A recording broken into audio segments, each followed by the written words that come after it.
Nah, selanjutnya setelah membahas tentang turunan dari fungsi logaritma natural, kita lihat antiderivatif atau anti turunan atau integral dari fungsi logaritma natural.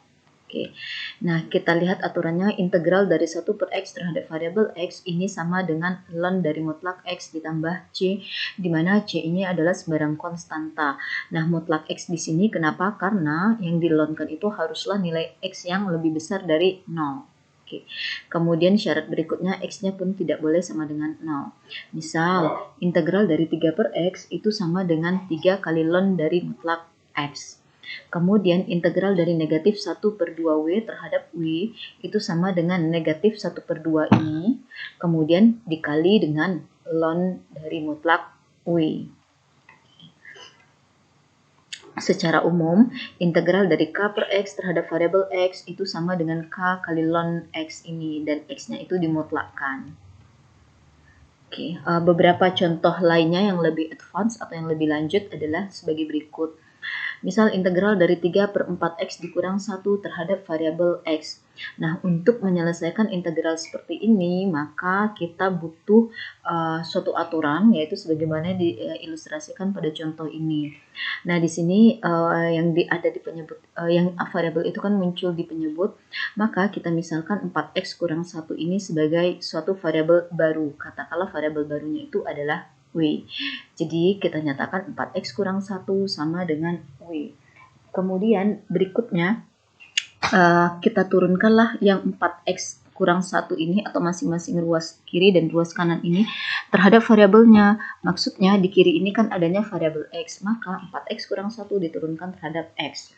Turunan dari 4x adalah 4 dan turunan min 1 adalah 0. Kemudian muncul dx di sini menunjukkan bahwa 4 ini adalah turunan dari 4x kurang 1 terhadap x. Kemudian di ruas kanannya adalah W, kita turunkan pula terhadap variabelnya W itu. Turunan dari W terhadap W adalah 1. Jadi di sini eigennya ada 1, kemudian ada DW menunjukkan bahwa 1 di sini itu adalah hasil turunan W terhadap W. Namun satunya tidak apa-apa, tidak susah dituliskan, sehingga kita bisa tuliskan menjadi hanya 4dx sama dengan dw.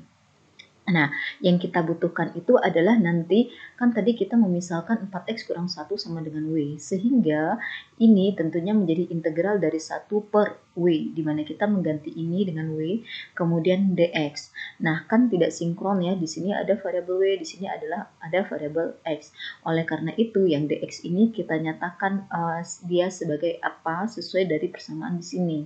Kalau kita punya 4 dx sama dengan dw, maka dx saja berarti adalah dw dibagi 4. Maka kita punya seperti ini. Maka gantilah dx yang di sini dengan dw per 4. Jadi integral dari 1 per w terhadap, ini 3 ya. Bukan 1. Oke, di sini 3. Ini pun 3. Jadi integral dari 3 per w terhadap variabel dx-nya itu sama dengan dw per 4. Jadi seperti ini, atau sama dengan integral dari 3 per 4 w dw. Atau boleh 3 per 4-nya dikeluarkan sehingga menjadi 3 per 4, dikeluarkan dari simbol integralnya. Kemudian di pembilangnya karena 3 sudah dikeluarkan berarti tersisa 1. Kemudian 4w ini 4-nya sudah dikeluarkan berarti hanya ada w terhadap w. W ini adalah variabel integrasi dari 1 per W ini. Nah, integral dari 1 per W adalah ln W, maka integral ini menjadi 3 per 4 kali ln dari mutlak W ditambah C. Nah, di masalah awal kita kan tidak ada variabel X, maka kembalikanlah W ini. Nah, tadi kan kita menyatakan 4X kurang 1 itu adalah si W itu. Berarti W sama dengan 4X kurang 1. Jadi, kita bisa tuliskan integral dari ini adalah 3 per 4 kali ln dari mutlak 4X dikurang 1 tambah C, di mana W ini kita ganti dengan 4X kurang 1. Oke, berikutnya integral dari x per 10 dikurang x kuadrat terhadap variabel x, di mana x dari negatif 1 sampai 3. Nah, di sini kita misalkanlah 10 dikurang x kuadrat ini sebagai variabel baru. Di sini saya kembali menyatakan dia sama dengan w. Kemudian langkah berikutnya adalah uh, kita turunkan dia terhadap variabelnya masing-masing. Di ruas kiri ini karena variabel X berarti diturunkan terhadap X, di ruas kanan ini adalah W berarti diturunkan terhadap variabel W. Nah, turunan dari 10 adalah 0, turunan dari min X kuadrat adalah negatif 2X. Kemudian di sini penting dituliskan dx untuk menunjukkan bahwa negatif 2x ini adalah turunan dari 10 dikurang x kuadrat terhadap x. Kemudian turunan W adalah 1 dw. dw ini artinya kita menurunkan W ini terhadap variabel W. Maka karena kita memisalkan 10 dikurang X kuadrat ini sebagai W, tentunya ini menjadi integral dari X per 10 kurang X kuadrat ini adalah si W-nya, berarti di sini W. Kemudian dx. Nah, dx ini tentunya harus kita ganti dengan sesuatu yang tergantung pada dw. Jadi kalau kita punyain tadi negatif 2x dx sama dengan dw, maka pisahkanlah dx sendiri dan kita punyain dw dibagi negatif 2x.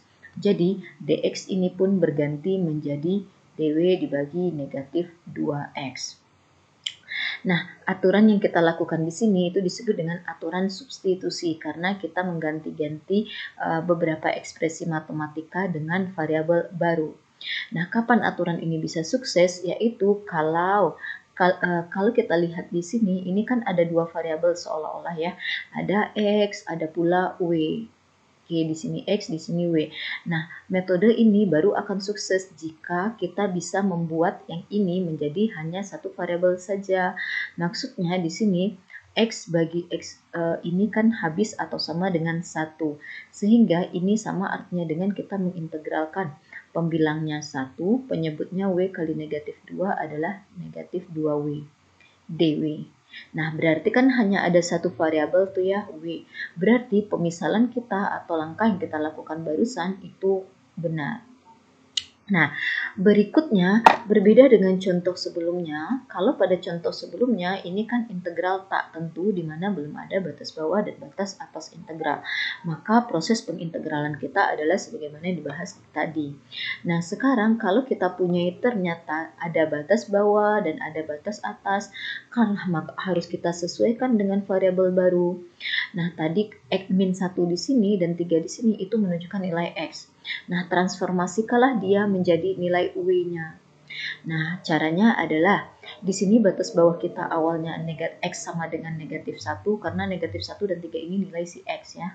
X dari min 1 sampai 3. Jadi X-nya min 1, temukanlah nilai W jika X sama dengan min 1. Bagaimana menemukan nilai W? Yaitu substitusikan ke sini. Jadi 10 dikurang negatif 1 dikuadratkan. Nah, ini dia. Min 1 kuadrat itu adalah 1, maka kita punya 10 dikurang 1 yaitu 9. Jadi batas bawahnya sekarang menjadi 9, maka di sini 9. Kemudian untuk batas atasnya kita punya X sama dengan 3. Maka temukan nilai W-nya, yaitu kembali lagi ke sini. Jadi kita punya W sama dengan 10 dikurang 3 kuadrat, yaitu 10 dikurang 9 atau sama dengan 1. Jadi di sini adalah 1. Nah, udah integral dari 1 per negatif 2W terhadap W. Kita bisa langsung jalankan ini.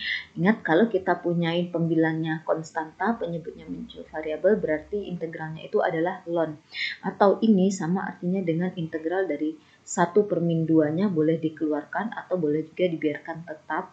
Jadi kalau dikeluarkan begini, kemudian dikali dengan integral dari 1 per W dw untuk W dari 9 sampai 1.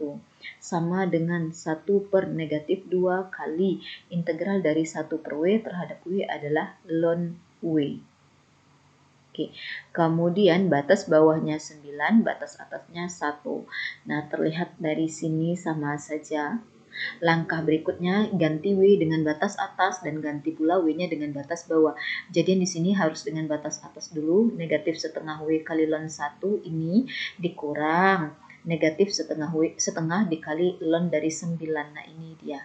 Tinggal berhitung negatif setengah kali ln 1 adalah negatif setengah kali 0, kemudian kurang ketemu negatif jadi tambah setengah kali ln 9. Jadi negatif setengah kali 0 tentunya 0, setengah kali ln 9 itu adalah ya setengah ln 9. Boleh diselesaikan, dihitunglah nilai ln 9 ini. Sampai sini pun tidak apa-apa.